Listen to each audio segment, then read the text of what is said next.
अपने YouTube app से channel को सब्सक्राइब कर बेल आइकन को प्रेस कीजिए और आप पा सकेंगे सुपरफैन थ्योरी की हर वीडियो अपडेट अपनी डिवाइस के स्क्रीन पर।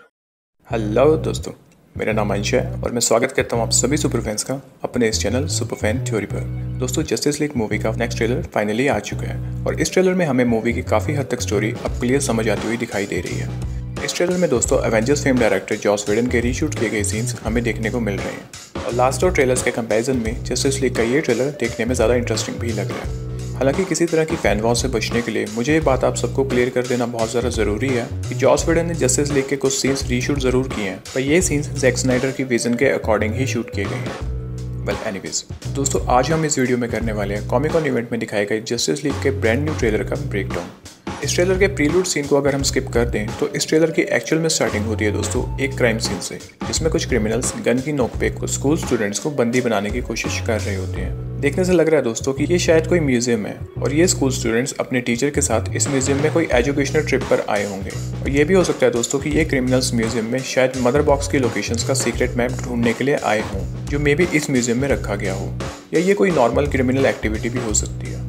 एनीवेज, तो फिर एंट्री होती है डीसी की अब तक की सबसे बड़ी और सक्सेसफुल हिट देने वाली वंडर वुमन की, जो उन क्रिमिनल्स को बिना किसी प्रॉब्लम के इजीली टैकल कर लेती है।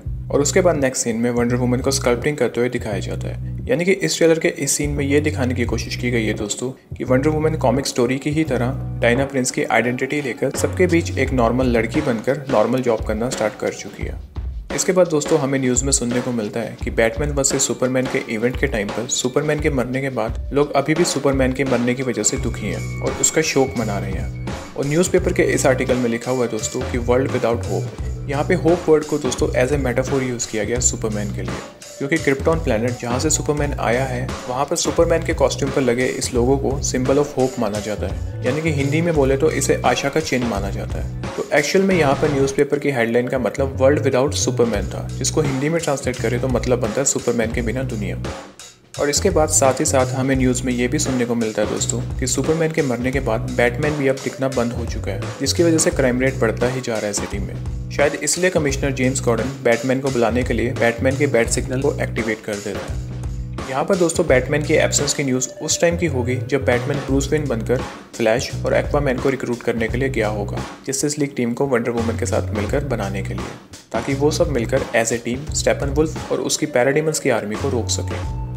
इसके बाद दोस्तों हमें प्रेजेंट टाइम में थेमिस्क्रा आइलैंड देखने को मिलता है, जहाँ पर क्वीन हिप्पोलिटा और बाकी अमेजोनियंस एक जगह इकट्ठे हुए होते हैं, जहाँ पर बीच में ब्लैक बॉक्स रखा होता है और उस ब्लैक बॉक्स को लेने के लिए वहाँ पर स्टेपनवुल्फ आ जाता है। हो सकता है दोस्तों कि यहाँ पे क्वीन हिप्पोलिटा को पहले ही पता लग गया हो कि मदर बॉक्स खतरे में है, इसलिए वो बाकी अमेजोनियंस के साथ उसकी रक्षा करने के लिए वहाँ पर आ जाती होगी। तो वैसे दोस्तों हमें वंडर वुमन मूवी में थेमिस्क्रा आइलैंड पर कोई मदर बॉक्स का सीन देखने को नहीं मिला था। तो ये हो सकता है दोस्तों कि या तो मदर बॉक्स को थेमिस्क्रा आइलैंड में वंडर वुमन इवेंट के बाद रखा गया हो, या फिर ये भी हो सकता है कि मदर बॉक्स को स्टार्टिंग से ही थेमिस्क्रा आइलैंड पर रखा गया हो, पर जस्टिस लीग से कनेक्शन होने की वजह से वंडर वुमन मूवी में इसे दिखाया ना गया हो, ना ही इसके बारे में कोई बात की गई हो। इन दोनों में से जो भी रीजंस होंगे दोस्तों वो हमें मूवी देखकर पता चल जाएगा। और ये बात तो ऑलमोस्ट कंफर्म है कि हमें थेमिस्क्रा आइलैंड का फ्लैशबैक जस्टिस लीग मूवी में ज़रूर देखने को मिलेगा, ये बताने के लिए कि थेमिस्क्रा आइलैंड पे ये मदर बॉक्स कब और कैसे आया था। एनीवेज, अगर हम ट्रेलर में आगे बढ़ें तो हमें जस्टिस लीग के 5 मेंबर्स के एक एक करके सीन्स दिखाई जाते हैं और बैकग्राउंड में स्टेपनवुल्फ बोल रहा होता है कि अब अर्थ पर ना लांटन्स है और ना ही क्रिप्टोनियन, और ये दुनिया भी बाकी सब दुनिया की तरह तबाह होगी। लांटन से मतलब दोस्तों यहाँ पे लांटन कॉर्प्स और क्रिप्टोनियन से यहाँ पे सुपरमैन की बात की जा रही है।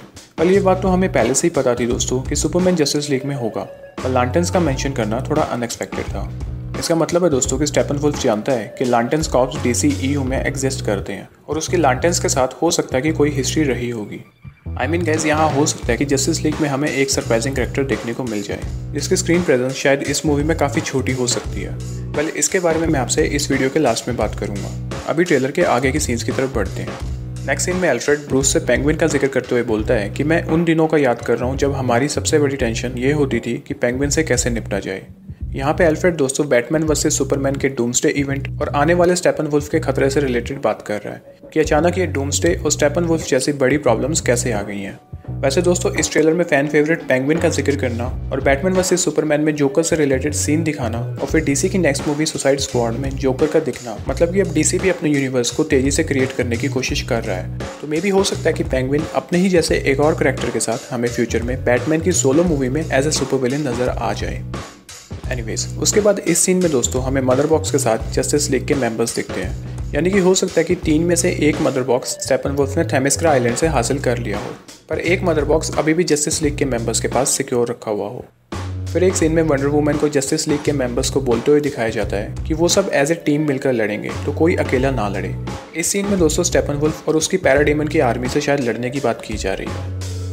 और इसके बाद इस सीन से रिलेटेड नेक्स्ट सीन में हमें फ्लैश बैटमैन से बाकी जस्टिस लीग के मेंबर्स से बचकर बात करते हुए दिखाई देता है, जिसमें फ्लैश बैटमैन को बोलता है ये सब देखने में अच्छा लगता है कि हम सब बैटल पे जाने के लिए रेडी हो रहे हैं, तो मैंने एक्चुअली कभी बैटल लड़ी नहीं है, मैं सिर्फ लोगों को धक्का देकर वहाँ से भाग जाता हूँ। ये सीन वैसे देखने में और सुनने में तो फनी था, पर इससे हमें ये चीज़ भी पता चलती है कि फ्लैश ने शायद इससे पहले कोई बड़ी लड़ाई लड़ी नहीं है, वो बस छोटे मोटे गुंडों या चोरों वगैरह से ही अब तक टकराता है। तो इस वजह से दोस्तों अब ये देखना इंटरेस्टिंग होगा कि फ्लैश का किसी बड़ी लड़ाई में एक्सपीरियंस ना होने के बावजूद भी वो स्टेपनवुल्फ जैसे विलेन और उसकी आर्मी से बाकी जस्टिस लीग के मेंबर्स के साथ मिलकर इस मूवी में कैसे टकराएगा। इस फनी सीन के बाद साइबॉर्ग का एक कूल सीन आता है, जिसमें वो बैटमैन के नाइट क्रॉलर व्हीकल जो मे बी बैटल के टाइम पर खराब हो गया होगा, साइबॉर्ग उसे अपने मैकेनिकल हाथ की मदद से एक्टिवेट कर लेता है और अल्फ्रेड को ट्रांसमीटर के थ्रू बोलता है कि यहाँ से आगे वो संभालेगा। इसके बदले में अल्फ्रेड साइबॉर्ग से पूछता है कि क्या वो उसे जानता है। मतलब कि दोस्तों मूवी के इस पॉइंट तक अल्फ्रेड को ये नहीं पता होता है कि ब्रूस वेन या बैटमैन किन किन सुपर हीरोज के साथ काम कर रहे हैं। वैसे पिछले 2 ट्रेलर्स में दोस्तों साइबॉर्ग के ज़्यादा सीन्स हमें देखने को नहीं मिले थे, पर इस ट्रेलर में लगभग सभी जस्टिस लीग के मेंबर्स को सेम स्क्रीन प्रेजेंस देने की कोशिश की गई है। एनीवेज, उसके बाद दोस्तों ट्रेलर में अलग अलग लोकेशंस पर बैटल होती हुई दिखाई देती है। ये डिफरेंट लोकेशंस पर बैटल दोस्तों मदर बॉक्स के लोकेशंस के अकॉर्डिंग होती होगी, जिन्हें स्टेपनवुल्फ रिट्रीव करना चाहता है, जिसमें से एक मदर बॉक्स अटलांटिस में होगा, जिसे पाने के लिए स्टेपनवुल्फ वहां पर आ जाता होगा और एक्वामैन जब उसे रोकने की कोशिश करता होगा तो वो उसे लड़ने लग जाता होगा। हो ना हो इसी इवेंट के बाद दोस्तों एक्वामैन जस्टिस लीग के बाकी मेंबर्स के साथ स्टेपनवुल्फ और उसकी पैराडीमंस की आर्मी के खिलाफ लड़ने के बारे में सोचता होगा, क्योंकि इससे पहले वाले ट्रेलर्स में तो दिखाया गया था कि एक्वामैन साफ मना कर देता है जस्टिस लीग टीम ज्वाइन करने से।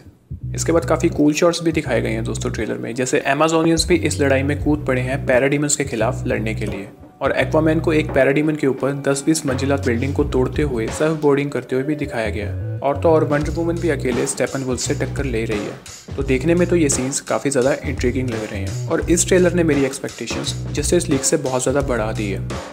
एनीहाउ, कुछ सीन्स के बाद हमें जेम्स गॉर्डन और जस्टिस लीग के मेंबर्स एक रूफ टॉप पर दिखाई दे रहे हैं, जहाँ से गॉर्डन ने बैट सिग्नल दिया था। ये सीन दोस्तों फाइनल बैटल से पहले मूवी के बीच का सीन होगा, जो सुपरमैन के अलावा पूरी टीम असेंबल हो जाती है।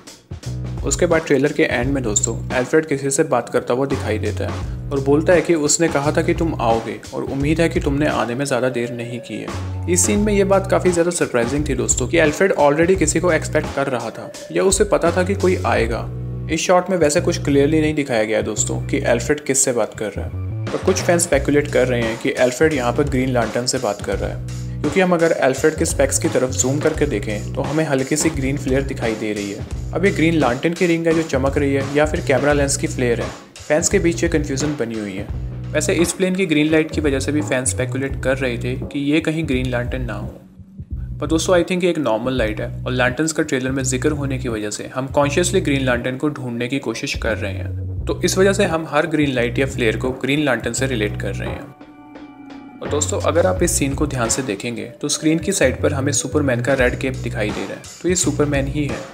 पर फिर भी अगर आप चाहें तो हम एज्यूम करके चल सकते हैं कि ग्रीन लैंटर्न सुपरमैन के साथ हो। तो अगर ऐसा होगा तो ग्रीन लैंटर्न के सीन हमें बहुत ही कम देखने को मिलेंगे मूवी में, और वो भी ज़्यादातर मूवी के फाइनल बैटल के टाइम पर।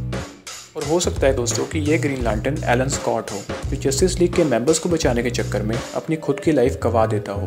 तो इस वजह से मे भी हमें फ्यूचर में जस्टिस लीग के सीक्वल में हैल जॉर्डन या जॉन स्टीवर्ट वर्जन वाला ग्रीन लैंटर्न देखने को मिल सकता है। वेल ये सब दोस्तों मेरी एक थ्योरी ही है, ऐसा ज़रूरी नहीं है कि ग्रीन लैंटर्न हमें इस मूवी में देखने को मिल ही जाएगा, क्योंकि मेरे अकॉर्डिंग मूवी के नेक्स्ट सीक्वल में जब डार्कसाइड आएगा तो जस्टिस लीग टीम में ग्रीन लैंटर्न और मार्शियन मैनहंटर भी शामिल हो जाएंगे ताकि डार्कसाइड से निपटा जा सके। वेल तो इस वीडियो में इतना ही दोस्तों। वैसे मैं आगे फ्यूचर में मूवी के रिलीज से पहले जस्टिस लीग का कलेक्टिव ट्रेलर्स ब्रेकडाउन वीडियो ज़रूर लेकर आऊँगा। पर अभी के लिए आपको क्या लगता है दोस्तों कि एल्फ्रेड किससे बात कर रहा होता है ट्रेलर के लास्ट सीन में, मैन ऑफ स्टील सुपरमैन से या फिर ग्रीन लैंटर्न से? मुझे कमेंट करके ज़रूर बताइएगा। मैं ऐसे ही आप लोगों के लिए फ्यूचर में भी वीडियोस लेकर आता रहूँगा, पर तब तक के लिए चाहूँगा आप सभी सुपर फैन से इजाज़त। पीस।